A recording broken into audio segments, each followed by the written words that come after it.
বিজ্ঞানীরা একবার একটা বড় অ্যাকুয়ারিয়াম নিলেন এবং ওখানে কিছু মাছ নিলেন। তারপর ওখানে একটা মাঝারি সাইজের শার্ক ছেড়ে দিলেন। এন্ড শার্কটা ঘুরে টুরে সব মাছ একদম নিমেষে খেয়ে ফেললো, একদম পেট ভর্তি। তো সায়েন্টিস্টরা বুঝলেন, আচ্ছা ঠিক আছে, হ্যাঁ এটা তো স্বাভাবিক ব্যাপার, শার্ক তো অন্য মাছটা খেয়ে ফেলবে। এবার তারা একটা কাজ করলেন, মাছগুলোকে অ্যাকুয়ারিয়ামে এক সাইডে ঢাললেন এবং মাঝখানে কাঁচ বসিয়ে দিলেন। তারপর অন্য পাশে দিলেন শার্কটাকে। এন্ড শার্কটা দেওয়ার সাথে সাথে দেখলো মাছ ও যাওয়ার চেষ্টা করছে, বুম, দেয়ালে বাড়ি খেয়ে উল্টে চলে গেল।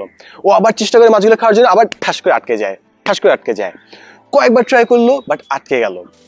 তারপর সবগুলোকে আবার উঠিয়ে নেওয়া হলো, আবার অন্য জায়গায় রাখা হলো। কয়েকদিন এই প্রসেসটা রিপিট করা হলো। মাঝখানে দেয়াল, এক পাশে মাছ, অন্য পাশে শার্ক নেওয়া হলো। শার্ক আবার ট্রাই করে বাট মাছ খেতে পারে না। এবং পরে দেখা হলো আস্তে আস্তে এক সাইডে বিচরণ করা স্টার্ট করলো, অন্য পাশে যাওয়ার চেষ্টাও করে না। একদিন সায়েন্টিস্টরা মাঝখানে ওই কাঁচটা উঠিয়ে ফেললেন, কিন্তু দেখলেন যে শার্কটা মাছেরগুলোর দিকে তাকাচ্ছেও না, ওইদিকে যাচ্ছেও না। ও খালি এক সাইডে চুপচাপ ঘুরছে কিংবা শুয়ে আছে, বসে আছে। যদিও দেয়ালটা উঠিয়ে নেওয়া হয়েছে, শার্কটা অভ্যস্ত হয়ে গেছে যে ও ক্রস করতে পারবে না, ও মাছগুলো অন্য সাইডে যেতে পারবে না। তাই যখন দেয়ালটা নেই তখন ও ট্রাইও করছে না, কারণ ওর মাথায় একটা কন্ডিশনিং হয়ে গেছে যে অন্য সাইডে যেতে পারবে না। এবং এই সেম জিনিসটা আমাদের অনেকের লাইফে তৈরি হয়ে যায়, একটা মেন্টাল ব্যারিয়ার তৈরি হয়ে যায়। এবং এটার জন্য সবাইকে দায়ী করবো না, এটা পরিস্থিতির শিকার। এমন অনেক স্টুডেন্ট আছে, অনেক ছেলে মেয়ে আছে যারা অসম্ভব মেধাবী, অনেক পড়াশোনা করে, কিন্তু কখনোই অসৎ স্টুডেন্টদের সাথে পাল্লা দিতে পারে না, কারণ ওরা সবসময় কোয়েশ্চেন দেখে, সাজেশন দেখে কিংবা কোনো একটা স্যারের কাছে কোচিং করে প্রশ্ন পেয়ে বেশি নাম্বার পাচ্ছে তাদের চেয়ে।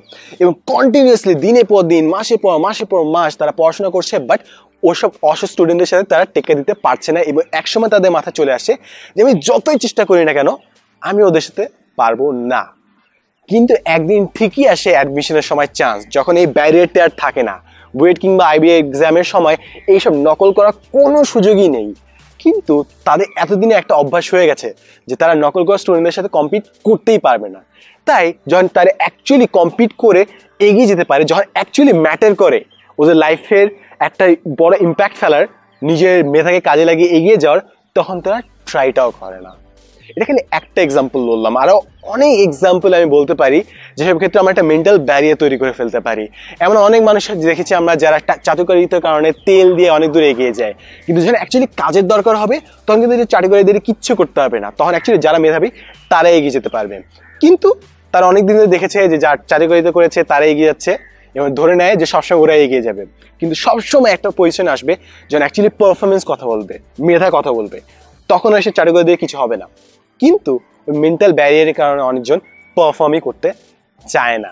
তাই আমাদের যেন বুঝতে হবে যে হয়তো আমরা অনেক সময় মেন্টাল ব্যারিয়ারে আটকে যাই, যেগুলো অ্যাকচুয়াল ব্যারিয়ার। অনেক সময় হয়তো আমরা মানুষের সাথে টেক্কা দিতে পারি না, কিন্তু এমন একটা সিচুয়েশন আসবে যখন ওই ব্যারিয়ারটা থাকবে না এবং যাদের অ্যাকচুয়ালি মেধা আছে, ভিতরে জিনিসপত্র আছে, তারা এগিয়ে যেতে পারবে।